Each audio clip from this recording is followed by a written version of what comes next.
윤석열 당선인이 취임식에도 역대 최대 비용을 쓸 예정이라고 하는데요.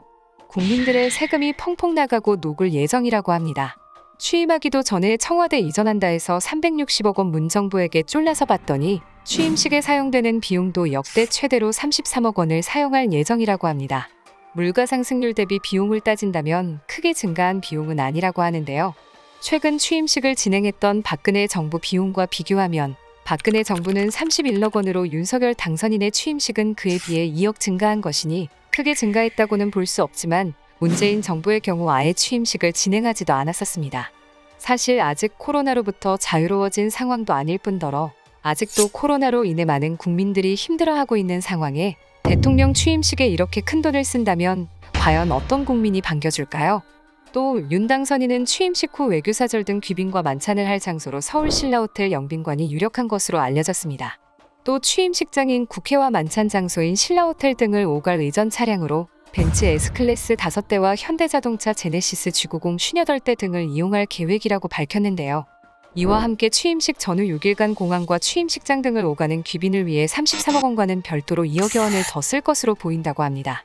민주당은 멀쩡한 청와대 영빈관을 놔두고 굳이 국민 혈세를 쏟아 부어 고급 호텔에서 초호화 만찬을 연다고 비판했습니다. 정말 코로나 시국의 초호화 혈세 잔치 아닌가요? 취임식을 통해 코로나로 침체된 경기가 활성화되는 것도 아닙니다.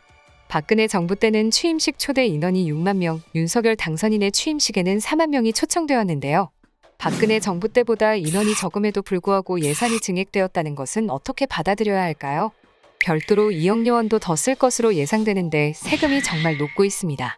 국민들의 세금으로 취임식에는 이렇게 많은 비용을 쓰면서 코로나 시국 이겨내고 있는 현 정부의 나라빚 많이 증가시켰다는 지적, 정말 내로남불 아닌가요? 취임 전부터 멀쩡한 청와대 옮긴다고 혈세, 취임시켜야 한다고 혈세, 국민들의 세금 이렇게 쓰시니 기분 좋으신가요?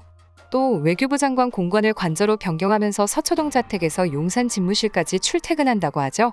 용산으로 집무실 옮긴다고 할 때 애당초 관저도 같이 정해졌을 텐데 가려던 공관이 노후했다며 갑자기 관저도 변경하고 어디 이사 가실 집 찾으시나요? 보통 이사도 이렇게 결정하지 않습니다. 그 덕에 국민들이 감수해야 할 교통불편은 예상보다 길어질 것으로 보이는데요.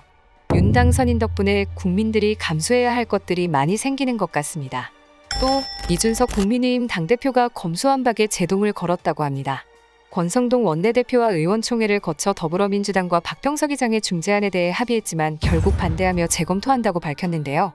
이준석 당대표는 중재안에 대한 의견 수렴 과정에서 한동훈 후보자와도 통화한 것으로 확인됐습니다. 한동훈 후보자와 통화했다는 것은 즉 윤석열 당선인의 의견이 반영된 것이 아닌가 싶습니다. 다시 한번 알려드리지만 윤석열 당선인은 검찰총장 후보자 시절 수사기소 분리에 찬성하였습니다.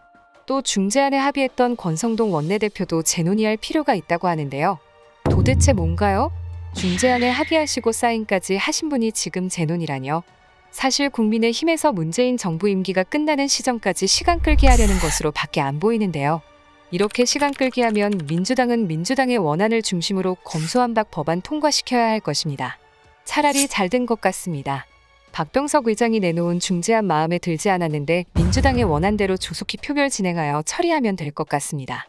이제 내로남불, 말 바꾸기 제발 그만 좀 하시길 바랍니다. 영상을 잘 보셨다면 구독과 좋아요 부탁드리겠습니다. 감사합니다.